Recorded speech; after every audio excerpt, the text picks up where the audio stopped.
One, it's an absolute shambles. While the rest of you spent the past weekend celebrating and honoring Memorial Day, Chicago Mayor Brandon Johnson celebrated Africa Day. Democrat Congressman Glenn Ivey goes to El Salvador to see one of his, quote, constituents, symbolizing the absolute shambles of a Democrat Party. 2, Joe Rogan's Found Religion has Jordan Peterson in its AI, The End of Humanity, with the host of the Michael Knowles Show, Michael Knowles. 3, our weekend deep dives. Tinfoil Pat, Two-A-Days Dan, and myself all fell down various rabbit holes. How much do we know about each other's weekend of learning?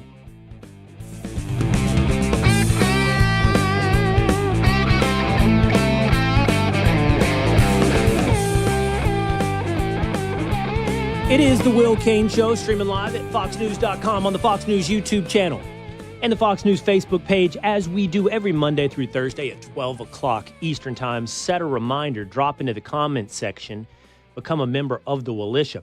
If you're listening on terrestrial radio, where radio ratings, like television ratings, have been winning, then we encourage you to also subscribe to us on Apple or Spotify, and that way you can listen to the Will Cain Show at your leisure, on your schedule, on demand at Spotify or on Apple. We're back. We're all back. Two-A-Days Dan, Tinfoil Pat. We should note, Young Establishment James has gone to the Hill. A few people have asked, hey, where's Young Establishment James? We haven't heard much talk. And the answer to that is he's gone to the seat of power. He has gone to Washington, D.C. And we wish Young Establishment James the best of luck as he begins to shape the future of the United States government. We have no doubt that he will drop right in and make that town his own. So, a hat tip, and we wish him the best of luck, Young Establishment James. Do you feel like we are back? There's this weird feeling on the Tuesday after Memorial Day. It is the unofficial start to summer, and it feels like summer in my house. Is now past the last day of school. Today's the first full day of like, well, how are you going to spend your time? Yeah. What are you going to do? What's your self-improvement plan for the next 3 months? How are you going to come back a better student? How are you going to be bigger, stronger, faster on the soccer field? All the things that kids love to hear their parents say. One of my kids said, listen, last night. Listen. I like to think of summer as an open landscape. No schedule, no plans. And on that landscape, I can build whatever I want. I can build a town. I can build recreation and playtime. And you're over here trying to figure out how you're going to build an office park on my open landscape. I don't want your schedule. That's good. Yeah, but it is sort of the unofficial first day of summer. And I have to say, it feels that way. It kind of even feels that way in the news cycle. How does it feel to you guys? I mean, does it feel like we're back, or does it feel like it's the beginning of a long, long-awaited respite? I mean, I feel like for almost 2 years, we've been running like Fred Flintstone in a car with our feet pedaling as fast as we can underneath us, with a presidential election, the first 150 days of Donald Trump.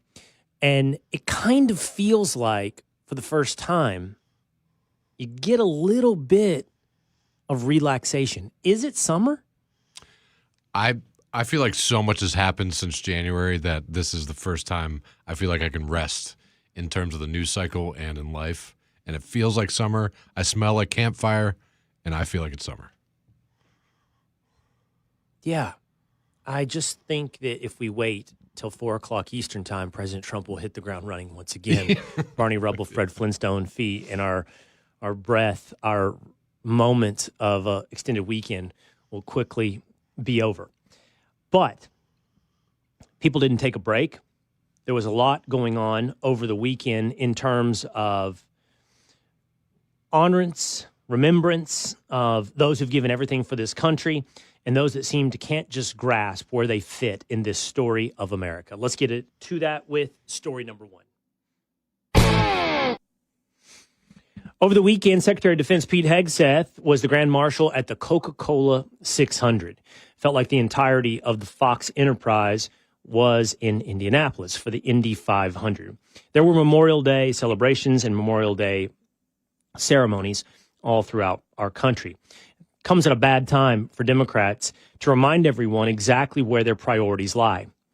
Former Chicago Mayor Rahm Emanuel announced, and many people are expecting him sometime in the near future to announce he might be running for president, that the Democratic Party is in shambles.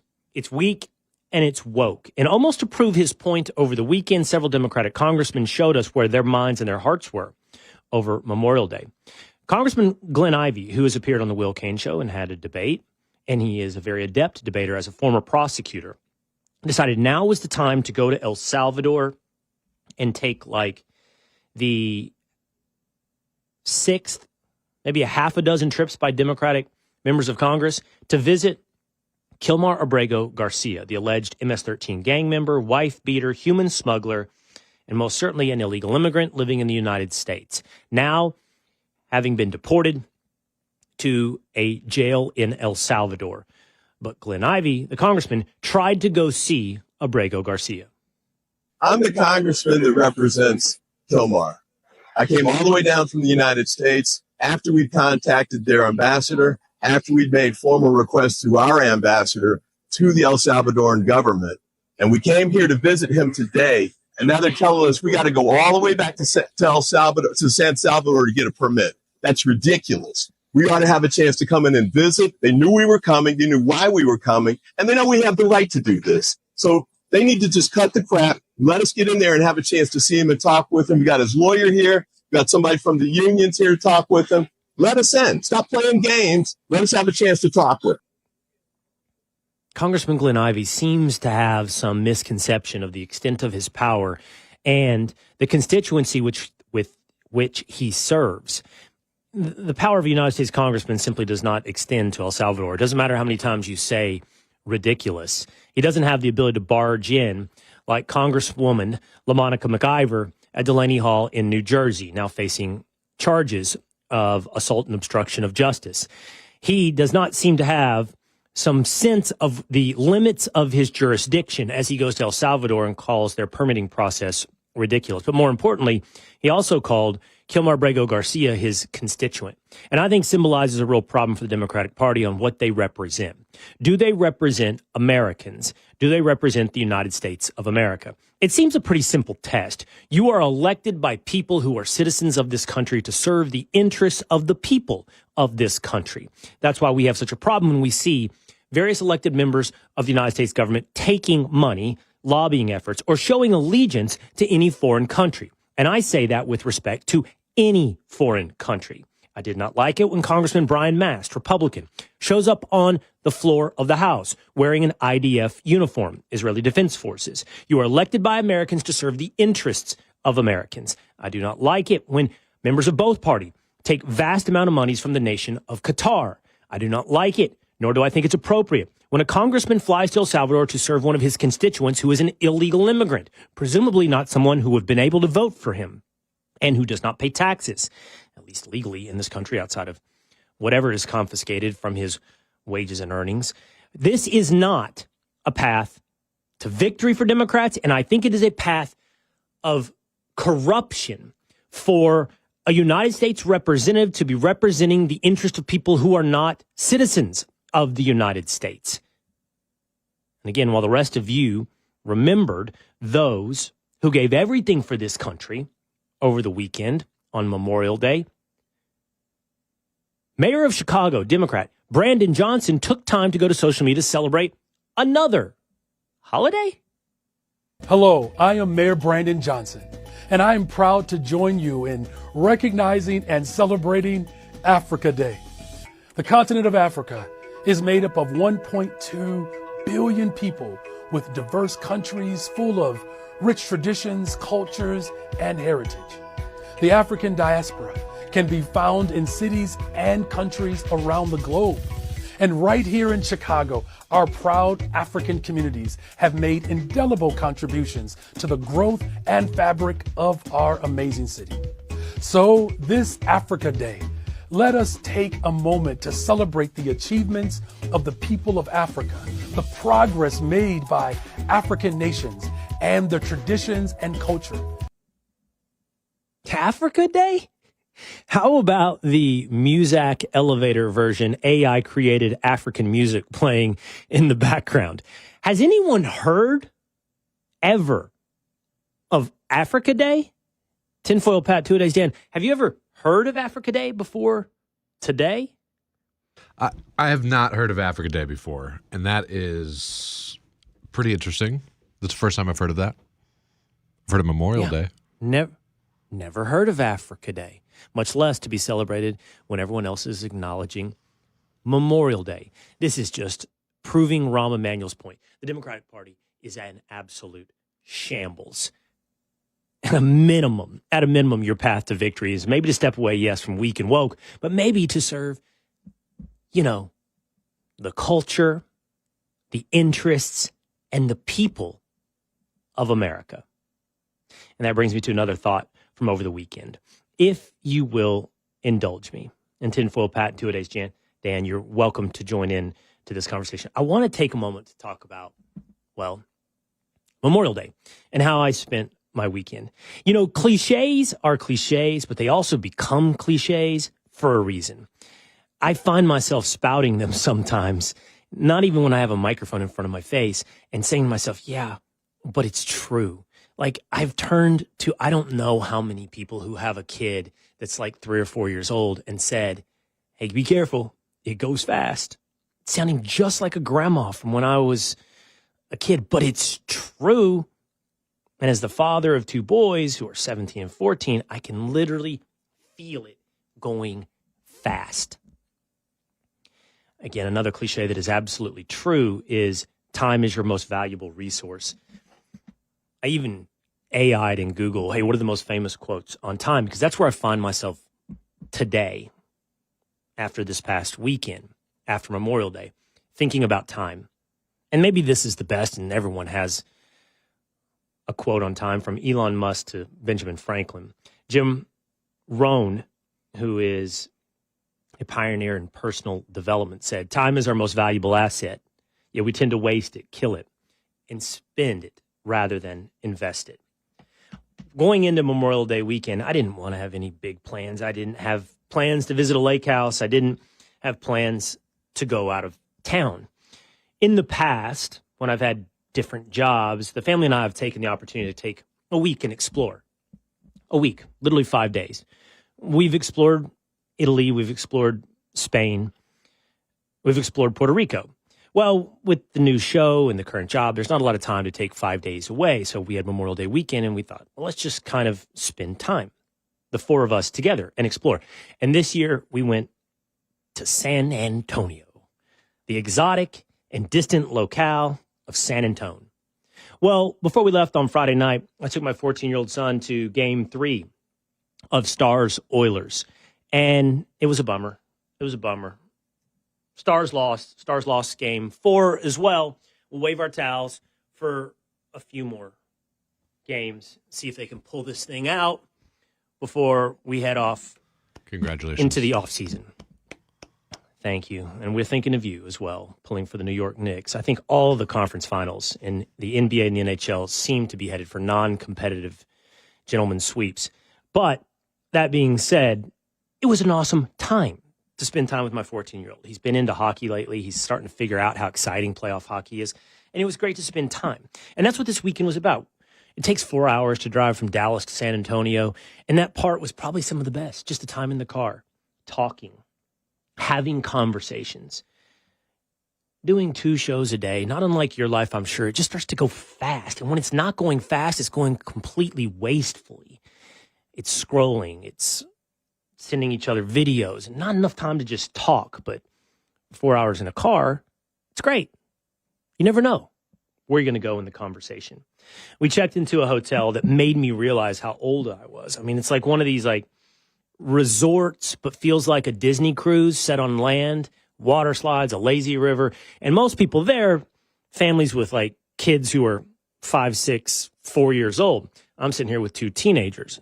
Man, we have aged out of this hotel. That didn't stop us from going down the water slide or floating the lazy river, but it did make me feel old. We spent Sunday and we visited the Alamo. Now, I'm going to deep dive down into my thoughts on the Alamo in segment 3 here today. 2 days, Dan fell down the rabbit hole of the Karen Reed trial, and apparently tinfoil Pat's thinking this weekend about garden gnomes. So we're going to quiz ourselves and each other on our deep dives over the weekend. But what the visit to the Alamo afforded me and my family is a moment to reflect, if not on those who have given everything for the United States of America, for then the Republic of Texas. And I'd like to think those aren't necessarily mutually exclusive. 182 men died at the Alamo. It's pretty fascinating to sit there and go through it and see where they died, how long they held off the Mexican army that outnumbered them 10-1. Where Davy Crockett fell, where Jim Bowie fell, where William Barrett Travis fell. And it gave me an opportunity to think about everyone who was sacrificed. I got to do that as well last Thursday night. Last I spoke to you, last Thursday, I went to the Medal of Honor Museum in Arlington, Texas. It's new. It's only been open for 3 or 4 months, and it honors the stories of roughly something like, I believe it's 60 or so exhibits to the men who've received the Medal of Honor. I always have to correct myself and stop myself down and don't say who have won the Medal of Honor. You don't win the Medal of Honor, you receive the Medal of Honor. But aside from seeing the stories, which I encourage you to do, if you're ever in Dallas, Texas, or Fort Worth, Texas, and say you go to a Ranger game or a Cowboy game, the Medal of Honor Museum's right there on the same grounds as those 2 stadiums. And it's worth your time. I met Flo Groberg, who received the Medal of Honor in 2012 from President Obama. Flo's an incredible guy. Flo Groberg immigrated to the United States at the age of 11. He told me he became a citizen, but he hadn't earned his citizenship. So he needed to enlist after college in the United States Army. He became a Ranger, captain, on patrol in Afghanistan, guarding high-value assets. He noticed one day the village eerily quiet, and all of a sudden, motorcycles come bearing into their formation. It's a distraction mechanism. Before he knows it, he looks to his left, and there is a young kid, 17, 18. He knew it was off right away. Kid wouldn't make eye contact. Yelled for him to get back. He didn't. He kept walking forward. He knew he couldn't shoot him. He said, then I'd end up in Leavenworth. So he punched him with the butt of his rifle. The minute he did, he knew it was bad news. He felt it. The robe comes open. It's a suicide vest. He grabs the kid. He throws him as far as he can. When the kid falls, he's holding a dead man switch. That means he's already got the plunger depressed. The minute he lets go, it's over. When he fell, thumb comes off.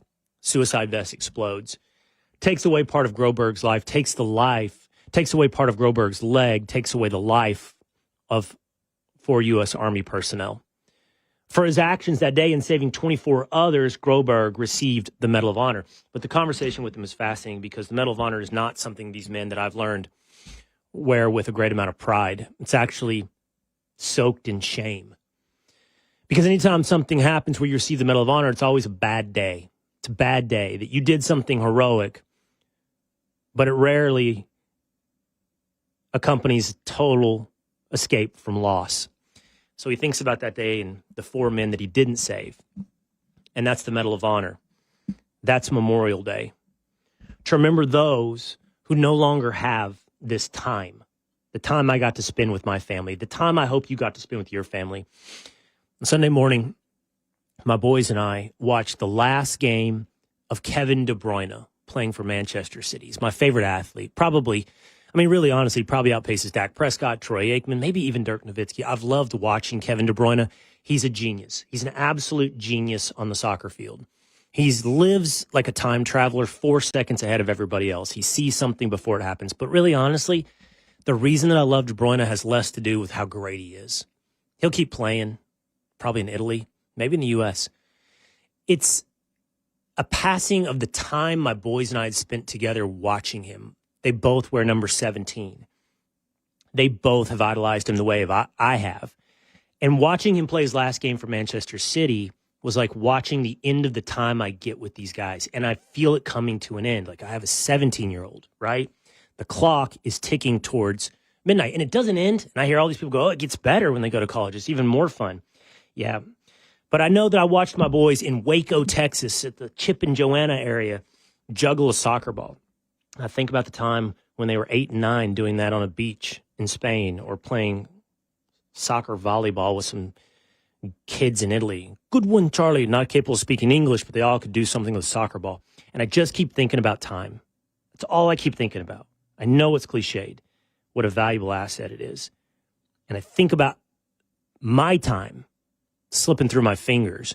And I think about the time that so many gave up, their time, so that we could have it here and the way we want to spend it freely in the United States of America. And that might be something to remember more than Africa Day on Memorial Day. All right, coming up, who was the Politburo that was running the presidency under Joe Biden and planned to do so after he left? Plus, there's a new article out that scares me, and that is that AI literally will be the end of humanity. We're going to break that down with the host of the Michael Knowles Show, Michael Knowles, coming up on the Will Cain Show. Tonight, my wife and one of my sons are out of town, so what will I be doing? And I mean this, it's 100% true. My other son and I, we are going to be putting smash burgers on the griddle. It's, like I said, the unofficial start of summer, and nothing feels more summery than a smash burger. Okay? You know the kind, crispy edges, caramelized beef, tons of flavor. They're incredible. But they are a pain to make sometimes at home. Cast iron griddle, grease, total mess. But I'm going to be able to pull it off, and I'm going to tell you how. And I'm serious. Because I'm going to pull out of the freezer Omaha Steaks smash burgers. They are legit. Pre-smashed patties, 100% extra aged Omaha Steaks beef. They're designed for the grill, no griddle needed. They don't fall apart. They sear up beautifully, and you go from the freezer to the bun in 5 minutes. This is what I need because I don't do prep time. Freezer to bun, 5 minutes. We're going to do it tonight, straight from the freezer, right onto the grill. Minutes. Done in minutes. Perfect crust, juicy in the middle. Honestly, they taste like something you'd get out of a high-end burger spot. I've got a freezer full of Omaha Steaks. Not just the smash burgers. Everything. Fillets, steaks, chicken. You know the quality. They're fast. They're flavorful. They're coming from a company that's been doing this since 1917. It's family-owned. It's American business. 5 generations of butcher experience. Here's the deal. Right now, when you order their Built for the Grill pack at omahasteaks.com/smash, they'll throw in 16 free smash burgers. That's 16 free smash burgers. Go to omahasteaks.com/smash. Again, that's omahasteaks.com/SMASH. See site for details, and a big thanks to Omaha Steaks for supporting the Will Cain Show. Michael Knowles, next.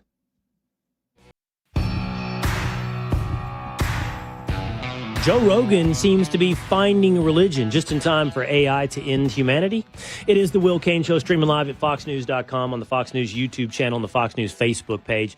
We hope you'll hit subscribe at Apple or on Spotify. While you're there, you can also check out the Michael Knowles Show and its host, Michael Knowles, who's now with us on the Will Cain Show. What's up, Mike? Good to see you, man. Good to be with you, sir. Thanks for having me. It's the first time we've got to have you, and I'm really happy to have you here today, man. How did you spend Memorial Day?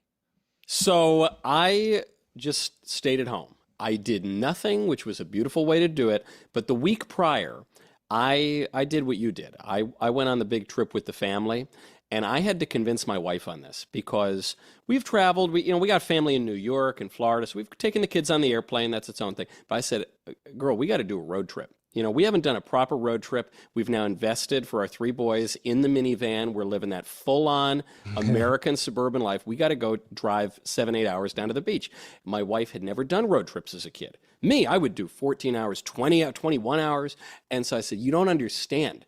The road trip is part of the experience. It's part of the fun. Yes. And she said, it sounds miserable. I said, it is miserable. But paradoxically, that's part of the fun. And you get the Buc-ee's and you get the Arby's and you get it's just a delight. And truly, I mean, I'm joking a little bit here, Will, but when you were talking about time slipping out of your fingers, I had this thought. I'm driving. My kids are screaming for a little bit of the ride. They're being good for the rest of it. But I said, I'm going to miss these days. A time will soon come when I miss the screaming in the car. So it was a great time. It was a wonderful time.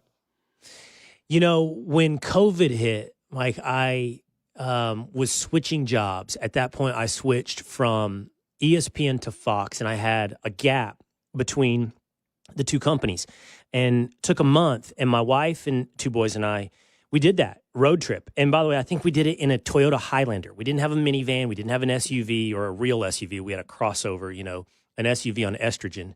We took a Highlander across the country and did the national parks. We did like Mount Rushmore, Yellowstone, up into Montana, down into the parks of Utah, like Bryce and Zion, and then to Grand Canyon. And it's probably the trip of our lifetime. And you're right, like there are a lot of quit fighting in the back conversations and who's going to get their music choice or whatever it may be, but it's all the good stuff. That's it, man. And because it is time. And I do think about this, and I don't want to be sad. I don't want to be sad about the time that I'm going to lose with these kids, but I also think of the way we just waste it. And you may, you know, I watch your content and you're full of wisdom. And when I see somebody with as much wisdom as you, I can't imagine you're doing too much doom scrolling. But for the rest of us, doom scrolling. I appreciate it, Will. It's very nice of you to say that. I am burning my precious life, just like most people are, just scrolling. It's a horrible waste of time.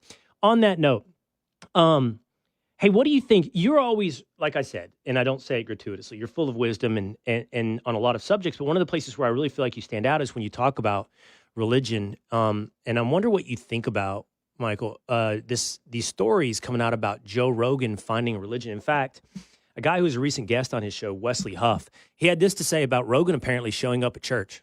Joe Rogan and I have had on and off communication since then. I can tell you for a fact that he is attending a church and that that has been a consistent thing. And so, you know, things are happening, and he's a very inquisitive individual, and I think for the better, in that he's communicating with me and other people in his life who are influences that can speak into, you know, these issues of reliability and trustworthiness and verisimilitude of something like the pages of Scripture, and where he should and shouldn't be looking for the information in regards to that. It's pretty fascinating, Michael. And I think it's even more fascinating when you put it into context of Rogan was an open skeptic and perhaps atheist, you know, as was Russell Brand, who we've seen a big conversion in Russell Brand. And then I wouldn't say Bill Maher is moving, but he had a fascinating conversation with Charlie Kirk about religion. Yes, he did. I think that this is such a great story, not only for Joe's soul and for Joe personally. He's a great guy, and I hope he comes over to religion, but for all of us, because Joe Rogan is the median voter. I mean, this is part of his brilliance. He's obviously a generational talent in media, in communication, but part of the reason he's so great at it is because he is a perfect avatar of the median voter. He understands the concerns that people have. He understands the inclinations. He really understands the spirit of the age. And right now, we are past that mid-2000s atheism. I remember I came up in it, that Christopher Hitchens era, all the stupid people were religious and all the smart people were atheists, and the Richard Dawkins God delusion and blah, blah, blah. That has flipped. That really isn't true anymore. It was never really much of an intellectual movement because I think it was really a publishing phenomenon. They didn't, even in Christopher Hitchens' book, God is Not Great, he never even really makes that argument. They just kind of whine about religion. A lot of that, I think, was because after 9/11, there was a pushback against Islam, which then became a pushback against Christianity for some reason. That's over, man. I think that the people now have realized that the old eternal questions continue to present themselves, the gods of the copybook headings, and that shallow atheism of the 2000s, it's not working. It's not helping their lives. And so people are returning to the much deeper tradition. I think even among religious people, you're seeing a turn toward traditional liturgy, more orthodox theology. And so the fact that Joe Rogan is making this turn, yeah, to me, that's the cherry on top of the sundae, that something major has shifted in the culture. It's interesting how you couch that in a mid-2000s Christopher Hitchens rationalist perspective, of which I would say I was guilty. Oh, me too. too. I grew up, Michael, you were, really? I didn't know that about you. See, yeah, I about 10 grew years, up, yeah. Really, I grew up in the church. I grew up going to church every Sunday, youth group every Sunday night. I would think my biggest step away was probably not unrelated to when I started to become a little bit more conservative, in that Ayn Rand was a big influence on me, and she was not kind to religion. She was a rationalist. Reason, logic, faith is not a good human driving decision-making factor. So, I headed down that path. I never would have described myself as an atheist, by the way, but I probably would have said agnostic, don't know, can't know. So I would have gone down that path, and but have changed, have come back, because reason can't simply answer everything. And the power, and life has a way of humbling you. And, you think less of your own brain, and what you're able to rationalize. And I think that's part of it. But we keep seeing stats about society itself becoming less religious. So if Rogan or Russell Brand are changing, I would have to hope they're at the very forefront of some of this changing, because I don't know that it's gone society-wide. No, as you say, the stats in recent years have been pretty troubling. However, there was a survey came out just, I think, about a month or so ago that the decline in religion has leveled out. So I'm hoping that we've reached the bottom here and people are ticking up again, because I agree. Even the way you're describing Chris Hitchens as being this rationalist kind of figure, and that's how I thought of him. I fell away from religion because I was a punk 13-year-old boy who thought he was smarter than he was. And that's who I think those new atheists really appealed to. But then you have to think about the greater scope of Western history. I would call St. Thomas Aquinas a pretty rational guy. I would say one of the most intelligent guys who ever lived. And all of a sudden, this kind of glib atheism from the 2000s gives way to the real arguments, because the atheism doesn't answer how we got here or where creation comes from. I mean, for goodness sakes, the guy who first theorized the Big Bang was a Catholic priest, Father George Lemaitre. So, they really haven't held up over time. And I think people are beginning to say, wow, this rationalist movement from the 2000s, it seems pretty irrational. It's led to men thinking they're the opposite sex and open borders and an ugly society, a violent society. Man, something isn't working. Well, hey, when was our society working? Oh, well, it really reached its heights under the church, when it was inspired by Christianity. We've heard these things from our founding fathers, the great men who built our country. But even long before that, and wow, maybe, as you said, I think you put it really well, Will, our reason is not all that large. I'm actually not that smart a guy. None of us is. And so if we could have a little humility before the greater stock of reason in our civilization, maybe we could learn a thing or two. Maybe we could restore our society. The only thing I disagree with what you had to say is I don't think rationalism, reason, or logic led to men can be women and the insanity of the last decade. That is a form of subjectivism that I feel like is totally divorced from reason and rationalism. That is, I am, therefore, I am right. It's a self-validation philosophy that is totally divorced from objectivity or reason or logic. And to me, it's the antithesis of those things. It's the humility argument that you made there at the end that has really brought me around. And also just depth of meaning. Like, reason doesn't provide depth for you in the end. And reason can lead you into places that are devoid of morality. That's the other thing. It can be right, but it can be grounded in immorality. That's the problem with reason. And I actually think that's important with the second subject I was going to go to with you, which is like this AI. I read this article, Mike, and it's pretty terrifying.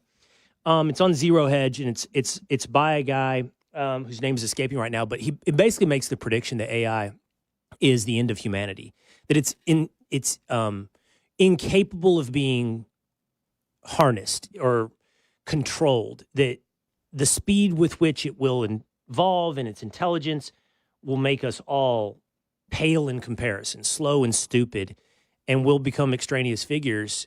I don't know. I don't know if there's a dystopian angle to me that wants to believe that, or what it may be, or just the fearful little creature inside me of where this is going to go. But I don't know. I guess I am pretty scared about this whole future with AI. No, it certainly could. I mean, that's true of any weapon. And I think that's how you have to think of AI. AI is not really intelligence. I mean, it's not doing the thing that our intellect does.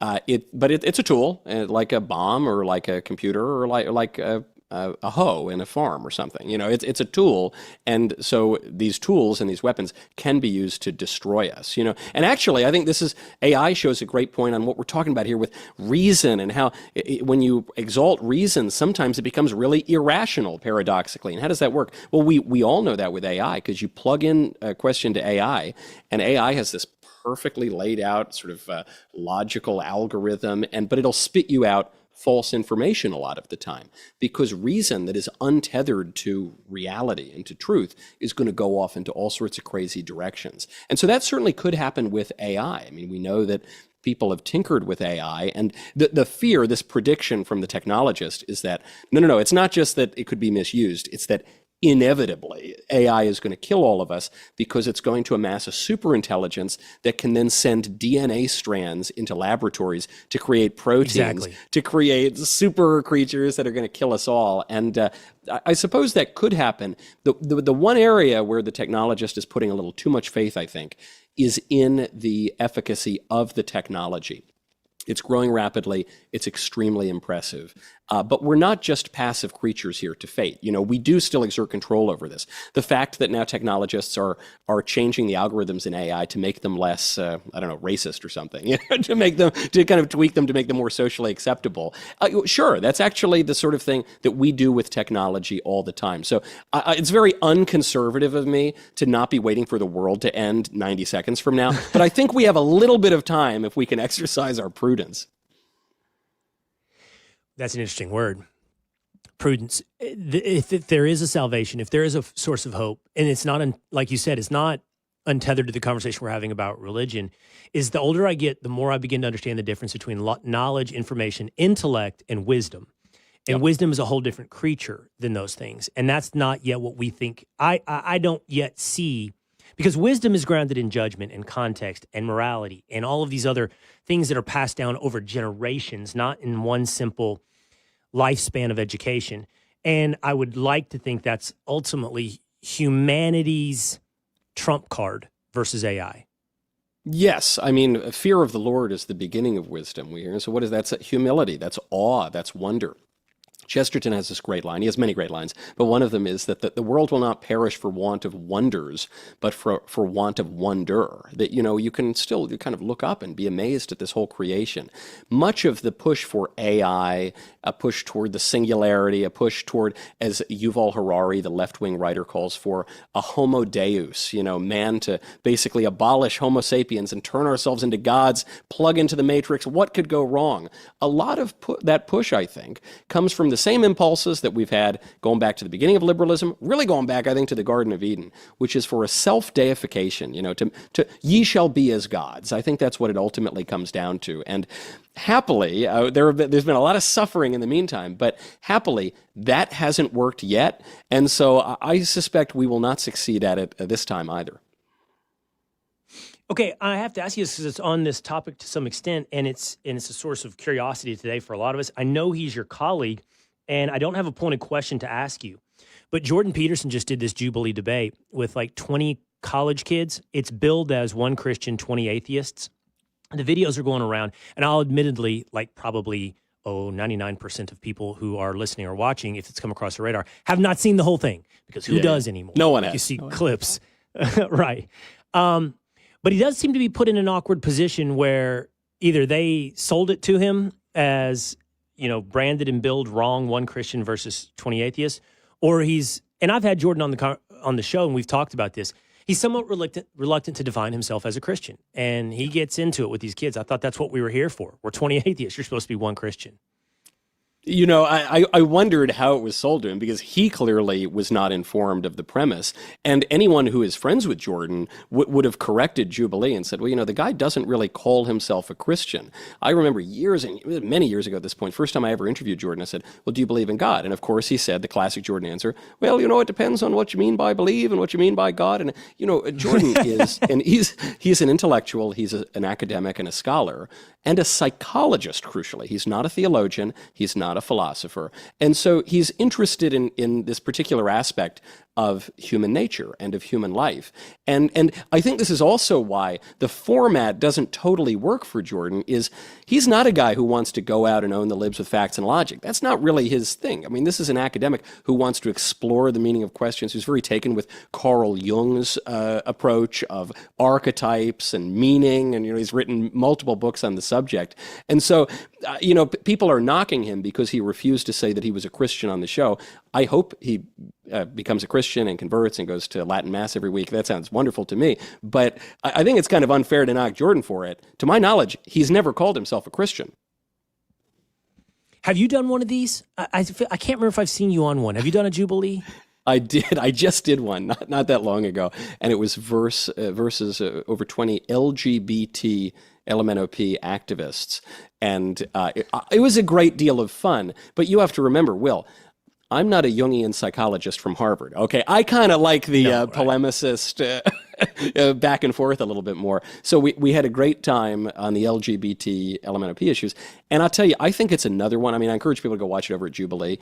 But I think this is another one where, much like the new atheism of the 2000s, I think this radical sexual ideology that really took off in the 20-teens, I think it's over, man. I think it's deader than disco. I think that New York Times a report that came out just yesterday about how you have almost half the counties in America are triple trending Republican. You have basically none triple trending Democrat. I think that's over. I think we just won. And so people have broad agreement on what has destroyed our society, the religious collapse, the radical selfishness, all that. I think we agree on that. I think now the question is just, well, what do we do to rebuild it? I was saying, I was just reading Virgil yesterday, book 6 of the Aeneid, and I was going back to it for a very specific reason. It's got long-standing political advice in it, and there's a great line. It says, the road to hell, the road to the underworld, very easy. You'll have no problem getting down there, Aeneas. Getting back up, that's the problem. Good luck with that. Right. How do we rebuild out of this? I think is a great question. I think that's one that has political and philosophical implications. We're debating it politically right now. Like, how do we do this with Donald Trump? Before we move on to some of those topics, just as a point of curiosity for myself and for those listening at home or watching who don't know, Jubilee is like a YouTube series where it usually looks like about 20 oppositional voices against one who holds a position. In your case, it was you, Michael, surrounded by something like 20 college kids on LGBTQ issues. They hold like a red flag, and that's my curiosity. How does it work? Like, you've got 20 kids in a circle around you, and I can't tell when the debate is over, like when enough red flags are raised, and who are they voting against, you or the person you're debating? Because they're all against you. So it looks fun. It's visually interesting. Like, oh, that's a format that makes debate kind of fun, but I can't totally put my arms around what the shtick is.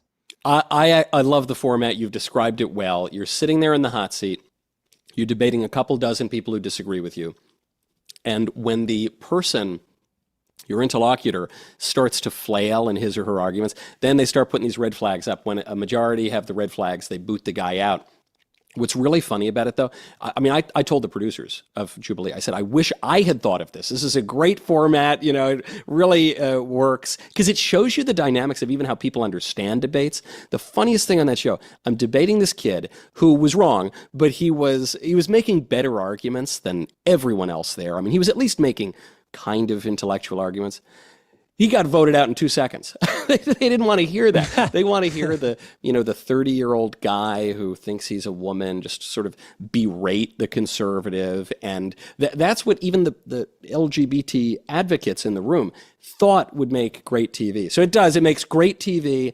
And I think it's also a little bit of evidence that whoever loses his temper first in debates usually loses the debate. If you're confident in what you believe in, you can take it. You've probably heard the contrary views before. You can answer them. And if you find yourself constantly pulling your hair out in debates, maybe you don't really believe your point of view as strongly as you think you do.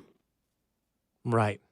Okay, how do you find that road out of hell, to your point of bringing in Virgil? If we presume that what we have been doing for the last decade is descending into a cultural hell in the United States, I think you bring up a great point. How do we climb out? Down is easy, up is hard. And up really challenges us in the current environment in a lot of ways to say, well, Are we staying true to our principles? Are we staying true to what it is we think? And I think that I have also become less ideological while becoming more religious, Michael, probably less ideological. And you probably would say the same to some extent. We all have over the last 10 years. So practicality has imposed itself on the current environment. But the news story that I bring to you with this is the Trump administration's attacks on, and I think that's a fair word, on Harvard. It's going after the money that's going to Harvard, looking at student enrollment. Shocking figure here. 25% of Harvard's enrollment is foreign students, which, I don't know, just at a gut level, I'm like, American colleges should be in the business of educating Americans.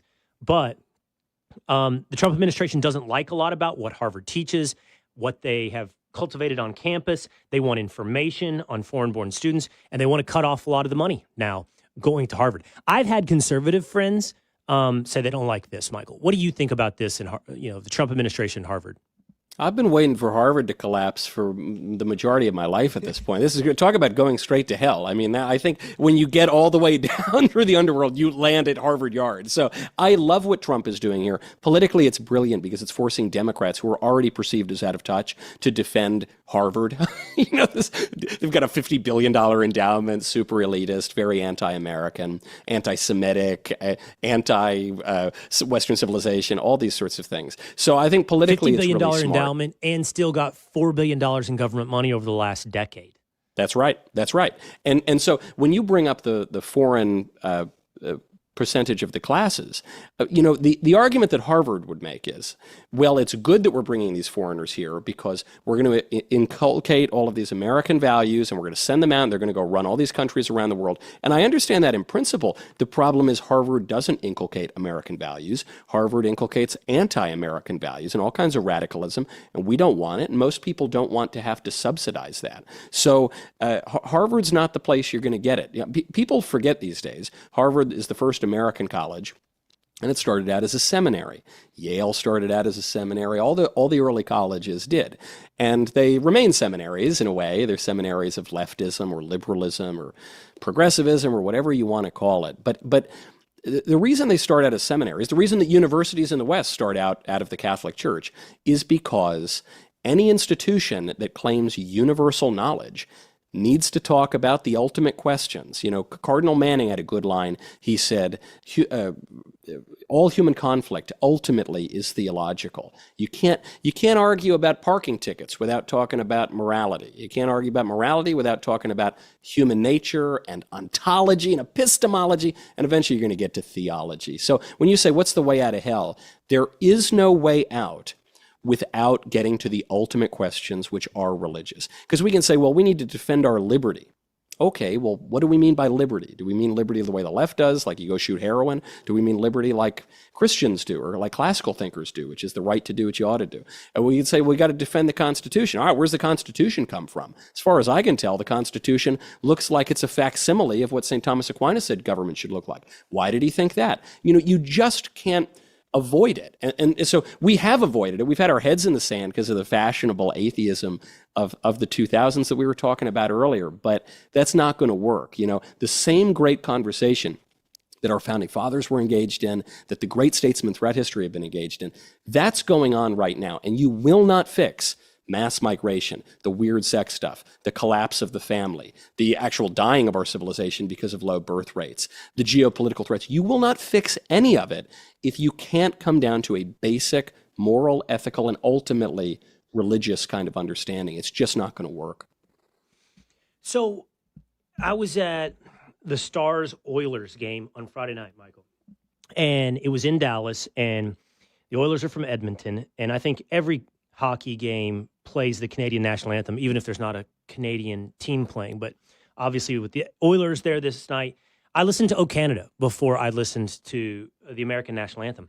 And it struck me as I was sitting there, and because I don't think I've paid a lot of attention to O Canada throughout my life, but to listen to the singer just pound the notes, we stand on, I think it's in the Canadian national anthem, we stand on God. Over and over, we stand on God for thee, or something like that, O Canada. And it got me thinking about how, to your point, virtually every Western civilization, nation state, is founded upon those ideals. To your point, the founders of the United States of America thought that the country couldn't afford these freedoms from their government unless they had other limiting factors like self-discipline and adherence to morality and religion. It only fit a religious people. That was their thoughts. Like, this level of freedom only fit a society that was grounded in this kind of religion. And listening to O Canada made me think about, well, all of these free Western civilizations were founded upon these very same ideals and how far we've gone from that. And I would imagine not just a leftist listening to you talk to me about this and listening to me talk to you about it would think, oh my gosh, they sound like Christian nationalists. But that's what the project was. Yeah. And so if a great percentage of the population doesn't understand the very nature of the project, and in fact, demonizes it as though you are a quasi-intellectual terrorist, I don't know how you climb back up.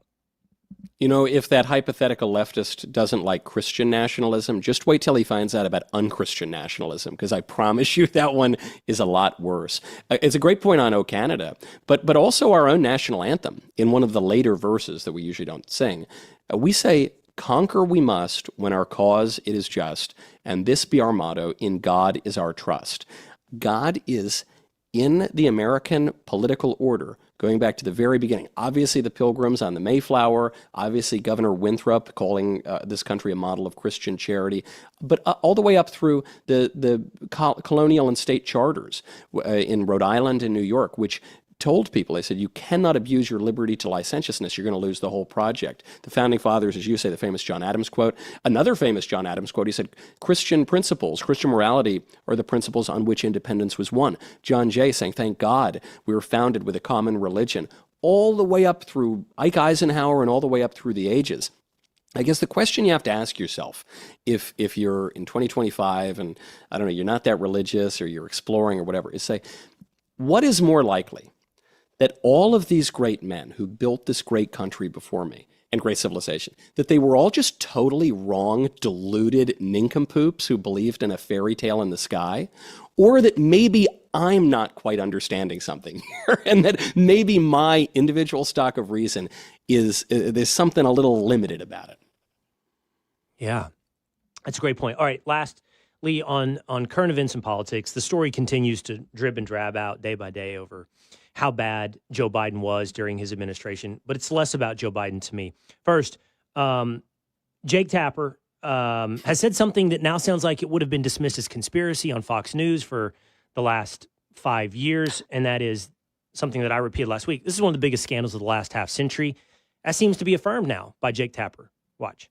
It is a scandal. Yes. It is without question, and maybe even worse than Watergate in some ways. Right. Because Richard Nixon was in control of his faculties when he wasn't drinking, and the idea that we don't mean to exonerate. The only reason that we have the Watergate thing is there because we quote Archibald Cox, who was a Watergate investigator, talking about how powerful the presidency is and how presidents get surrounded by people who have a vested interest in keeping that president propped up. So that's the only reason we invoke Watergate, is just to make clear, like, it's not Watergate. Right. This is an entirely separate scandal. Maybe even worse. Maybe even worse. There's Jake Tapper on Piers Morgan saying it's worse than Watergate. But the key there, I think, that is of interest to us is him talking about the people around Joe Biden that wanted to maintain power. And as this story moves forward, I think that has to become the focus. Who did he give pardons to, first of all? Because I think that's a huge red flag. And it includes, by the way, his wife and his son, Hunter Biden. And then Alex Thompson, Tapper's co-author, talked about the Politburo around Joe Biden. But in terms of who was running the White House, it's a small group of people that have been around. Some people within the administration called them the Politburo. That's the term we use in the book. Give us the names of the 3 or 4. Mike Donilon, Biden's longtime political liaison. Steve Ricchetti, who was sort of the legislative liaison, plus like a friend. Bruce Reed, at times, depending on his situation with the Biden people, Ron Klain. And then there are some people outside the Politburo that are closer to family, which would be obviously Jill Biden, Hunter Biden, but then Jill's main chief of staff, Anthony Bernal, and sort of his sort of like deputy in some ways, Annie Tomasini, who is often Biden's traveling chief of staff. So, Mike, that's the question for me. Who was running it and who was going to run it should he be reelected in 2024? These are important questions, and you, as a serious, fair-minded journalist, are asking them, and that's all good. But there's a part of me, I don't know, call it vindictive, call it a little. The question I have first is, where were these people when I needed them? Where was Jake Tapper when I needed him to tell me the truth? You guys were talking about this. I was talking about this. We were called crazy radical conspiracy theorists. I don't want to hear it. I don't want to hear one compliment of Jake Tapper ever again for the rest of my life, because this guy and all of his compatriots in the liberal media, they denied, they neglected, they looked away. In some cases, they outright lied. And then when it no longer mattered, the stakes were over, the election was finished, then they said, oh, golly, okay, I guess we'll allow you to see what was before your eyes. I'm sick of it. They can take their book and put it someplace that I shouldn't talk about on the air, okay? Because it was such an egregious violation of the viewer's trust. By the way, I'm not a CNN viewer, so it wasn't even a violation of my trust. It was a violation of their mostly liberal audience's trust. No wonder that their mostly liberal audience has tuned them out. Then you turn to the substantive matter, which we've been trying to talk about all the time, which is, hey, who was running the country? And we have the answer that we all knew, that we talked about and we were called conspiracy theorists for, which is this immediate circle, including the political aides. Okay, fine, that's pretty normal. And the family. The family, yes, which received an unprecedented blanket 10-year pardon, including the son, Hunter Biden, this bag man who filmed himself committing crimes and was taking bribes, apparently, but if you just read his own plain text, all over the world. Hold on. Now we're talking about a level of corruption that I don't know that we've ever seen in American history. And there needs to be some accountability. And I don't know if there is. And I get tired of the accountability is political. The argument would be that they've already paid the price. They didn't win the election. But there's just got to be. And by the way, I want accountability in the media as well, to your point. Now, the accountability, like politics, has been played out. Their ratings are meager. Their reputations are in tatters. But it just feels like there has to be more. And I don't know if there can be. I don't know. I don't know what we can expect. But I know that everybody watching wants it. I see that comment all the time. I don't want a congressional investigation. I don't want to hear a congressman talk about this panel they're going to put together. They want real accountability for the way the American people were deceived. You know, Trump put it well, because I think Trump sees this very clearly. He's had a lot of injustice thrown his way, and he knows that they're not going to, learn their lesson, look in the mirror, and make right. So he says, well, my revenge is going to be my success. And we are seeing that right now. The Democrats are acknowledging it. Lots of elected officials and the Rahm Emanuels and the James Carvilles and all of them are saying, yikes, we are toast, even looking ahead to the midterm elections. But they don't really know how to do it. So they say, well, we need to change our language. Not that we have to change our unpopular policies. Not that we have to stop lying to people. No, we just need to use different language. We sound too professorial, as if to say that all the American voters are dummies and they can't understand our highfalutin language. I mean, they've learned absolutely no lesson. So, okay, fine. Do I want real justice? Yes. Do I want the bagman Hunter Biden to pay up for his apparent obvious crimes? Yes. Do I want the liberal media to be, marched out and shamed in the public square? Yes, I do. But I'll settle for success. Success is a pretty good consolation. Virgil, St. Thomas Aquinas, Chesterton, John Adams, John Jay. Good luck being more highfalutin in this conversation with Michael and Hunter Knowles. Biden, that great artist. And Hunter Biden. Hey, I'm a fan, Michael. I really am, and I appreciate you being on the show today. Hope we can do it again sometime in the future. Everybody check him out at the Michael Knowles Show at Daily Wire. Thanks, Michael. Back at you, Will. Thank you so much. Great to be with you. All right, again, check him out at the Michael Knowles Show. All right, when we come back, we did our deep dives. We all fell down the rabbit hole. Me on the Alamo. Two-A-Days Dan on Karen Reed. And Tinfoil Pat on Gnomes. Let's quiz each other next on the Will Cain Show.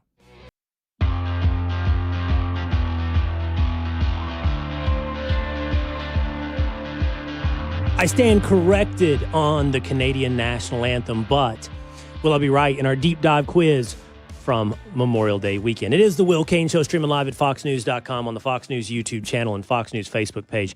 Hit subscribe at Apple or on Spotify. Two-A-Days Dan is quasi-Canadian. He's married to a Canadian. You're telling me Two-A-Days, it's stand on guard for thee, not stand on God for thee. Yep, exactly. Stand on guard for thee. But there is a mention of God. Stadium full of hockey fans. in the stadium full of hockey fans, it sounded like "Stand on God." And I the was like, Canadian damn. accents, too. It changes Yes. things. I was like, damn, look at the Canadians. But you're right. There is a line that says, God, keep our land glorious and free. Not hidden, the foundations of Western civilization in every single nation state. All right, we each spent a little time this weekend falling down some sort of rabbit hole, which to me is the marker of good time off. What did you think about? Michael Knowles just told us he spent some time over the weekend reading Virgil. So every time you think that you're smart, you need to spend a little time around Michael Knowles. So let's just go around the horn real quick and tell me what the hell, tinfoil Pat? Gnomes? You spent your weekend thinking about gnomes? Yes. So I was thinking about, a potential video game, making a video game. And my son and I were discussing, what could we make a video game about? And we thought about gnomes. He was originally talking about elves. And I was like, well, people make games about elves. So what about gnomes? Zelda. I wonder if there's something about that. Is Zelda a gnome? No. It's an elf. Oh yeah. So then I deep dived into it. What do gnomes do? I want to know more about them and all the stuff they do. Do you think they're real? Do you believe in gnomes? I don't. Probably. The lawn gnomes come alive at night, and they I don't know about that. on the neighborhood. That sounds absurd, Dan. That's insane. Is it though? I was prepared for you to say you do believe in gnomes. I mean, look, the thing 50-50. is, all of these mythical creatures, I think there's got to be some grounding in some kernel of truth for most mythical creatures. I do believe that. Like anything that has stood the test of time, I'm not saying they're gnomes, but was there something that led to people believing they were gnomes or there is gnomes? And that's what is curious to me. Like, I've fallen down the vampire rabbit hole before, and Dracula and all of that. And it's pretty fascinating to think why people began to believe in vampires. And there's real historical context for that. So I don't know what it is for gnomes, and maybe you're going to tell us about that in your deep dive. All right, Dan, why did you fall down the rabbit hole of Karen Reed trial? So I didn't really follow this at all, but my wife was super interested, and there was a documentary on it. So I watched it, and you hear something and you just have an assumption about who's guilty, who's not guilty, and it is a crazy story. So I deep dove into the logistics of it and the trial and what was going on with it. It's fascinating. All right, we're going to quiz each other on what we know about each other's deep dives. My suspicion is I will do better on gnomes than I will on the Karen Reed trial because I've not kept up with that at all. And then, of course, mine's quite obvious. I went to San Antonio for Memorial Day weekend, spent 2 hours touring the Alamo, and so we will have a quiz on that as well. And we're going to go 1, 1, 1, 1. Why don't you hit a little music for us 2 days? We're going to do this quiz, and we'll each take a turn and see what our score is at the beginning. I'll start, okay? The Alamo in San Antonio. A brand new museum has opened up outside the Alamo full of memorabilia. I'm talking about swords. I'm talking about guns. I'm talking about items that were at the Alamo, in addition to stuff generally around the Texas Revolution. The majority or the largest amount of memorabilia was donated to the museum by one individual. This individual is famous, but not famous for history. He wouldn't be in your mind as anyone who is like a historian or even a wealthy billionaire collector. He is famous for music. He is a very famous musician. Can you guess who the world's largest private collector and donator to this museum is of Alamo memorabilia? Pat, you got one? Either of you. I think I've heard this, and I can't remember. I'm really mad at myself right now. Merle Haggard. Okay. No. Now, I'll give you a hint because it's more fun that way. He's not American. He is from the UK. And I would say his biggest hits were in the 80s into the 90s. David Bowie. George Michael? No. No. It'd be funny if it was George Michael for some reason. I don't know why. It's the first thing popped in my head. Okay. You both strike out on this question. It is Phil Collins. No way. Fascinating. Wow. I would never have guessed him. Phil Collins, huge Texas Revolution Alamo enthusiast. Okay. Tinfoil Pat, what do you have? First question on gnomes. What are gnomes' day jobs? What do they do for a living? Ooh, I know Keebler elves make cookies, so it's not that.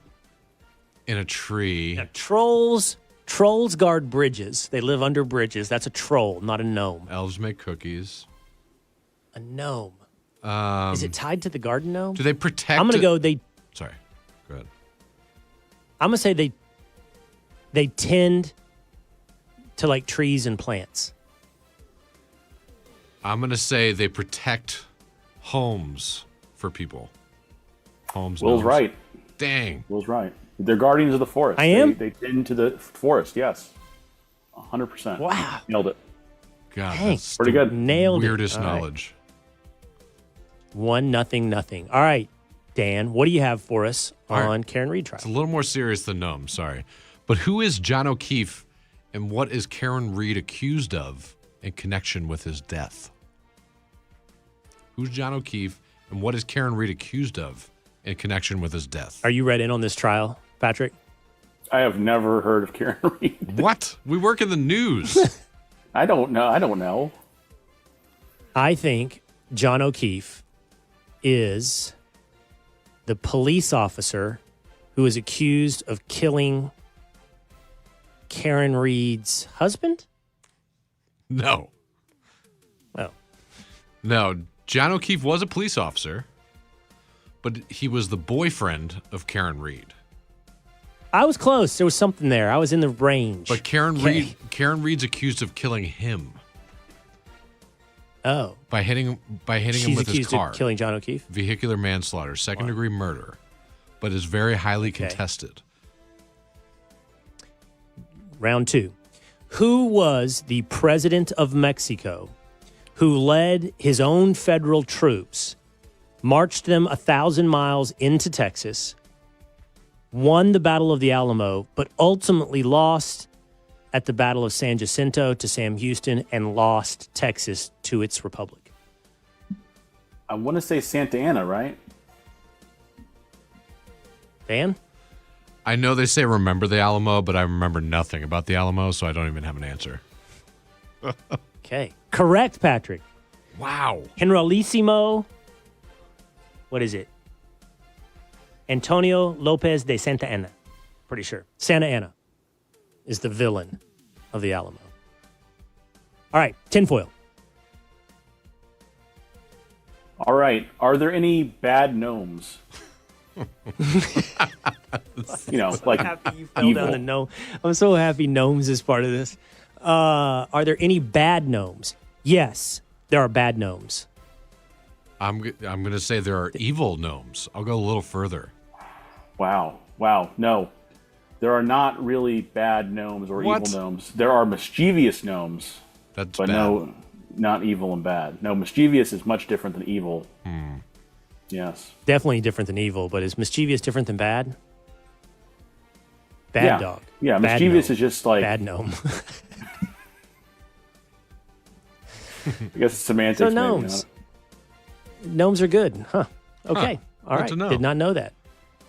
Go ahead, 2 days. All right. So based off that information I gave you about Karen Reed, she's accused of killing her boyfriend, police officer John O'Keefe. What's the central argument of Karen Reed's defense? What is she arguing why she's innocent? That she didn't do it, but someone must have killed him. Or he died accidentally. That Her defense, that someone must have done it, so what's her defense in that case? And who was at the house of other police officers that night. see, I think I was on the. She suggests she wasn't there. First of all, She was there. but she suggests another police officer did it. Right? That's the thing. She says another police officer killed John O'Keefe. That's right. I'm gonna second Will's. Yeah, sure. She contends that she's being framed by the police department.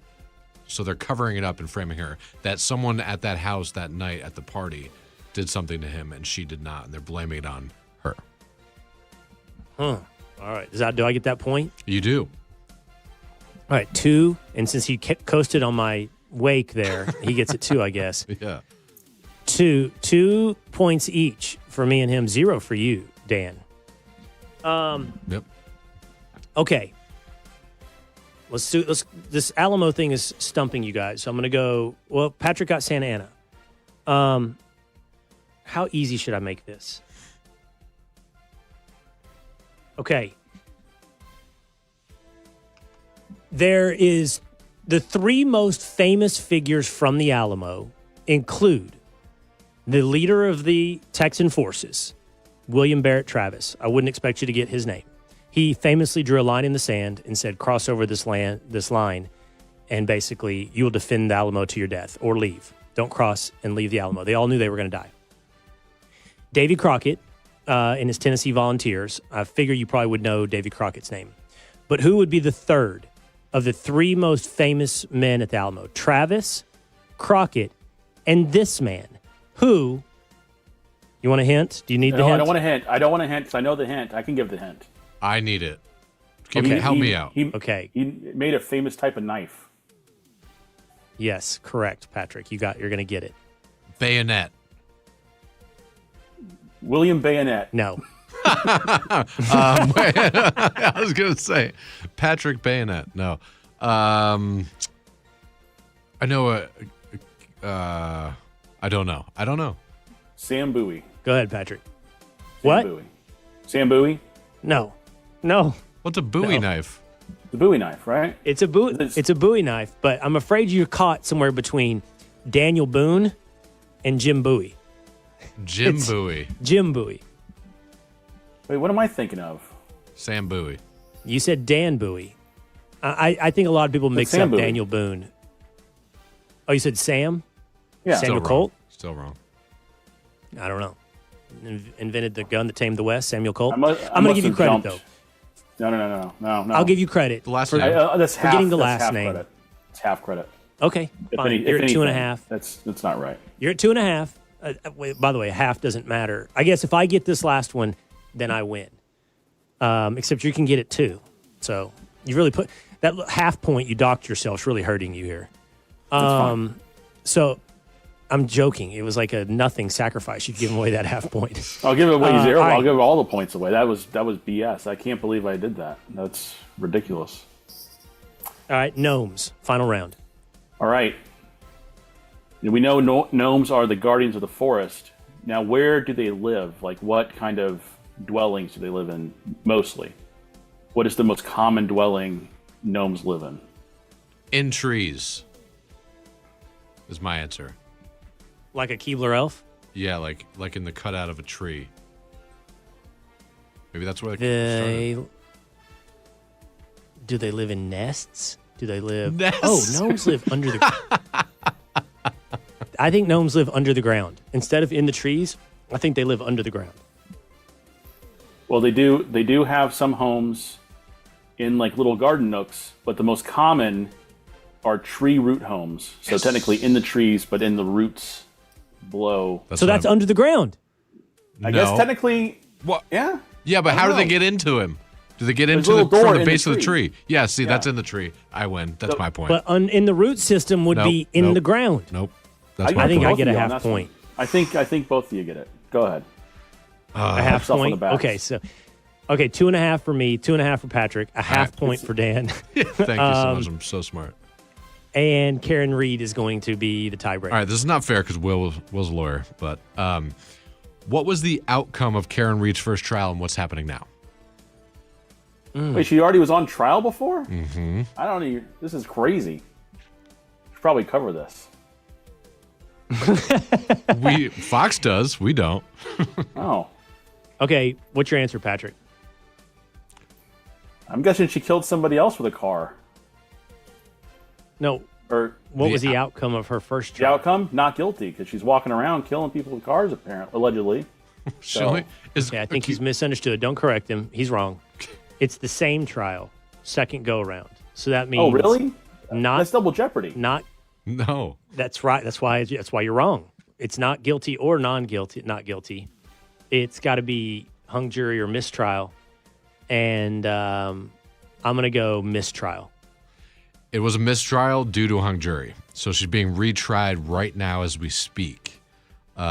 Which actually, I meant to ask you a question. So what does that mean? Do they have to have the exact same witnesses and everything and exact same evidence? I'm sure. Can you bring new evidence in? Yeah. I don't know. Maybe if there was more discovery. I don't. Yeah, I don't know the answer to that. Yeah. So don't pump me up as a lawyer too much. And I don't know how quickly do they schedule the retrial after the mistrial? It was a year later. I don't know. A year later. Mm-hmm. Okay. Well, so what we learned is we know more about gnomes than we do about Karen Reed. We need to read in on Karen Reed in the news cycle. And Patrick knows a little bit about the Alamo. Proud of him. Dan, meanwhile, nothing up there in the Northeast. God, we don't learn about that stuff down up here. Sam Houston, I'm probably thinking of, right? Was he somebody? Probably mixing up Sam the Houston names. was the general, Yeah. the leader of the Texas Army. He was That's not, probably it. but he was not at the Alamo. Right. He won at the Battle of San Jacinto.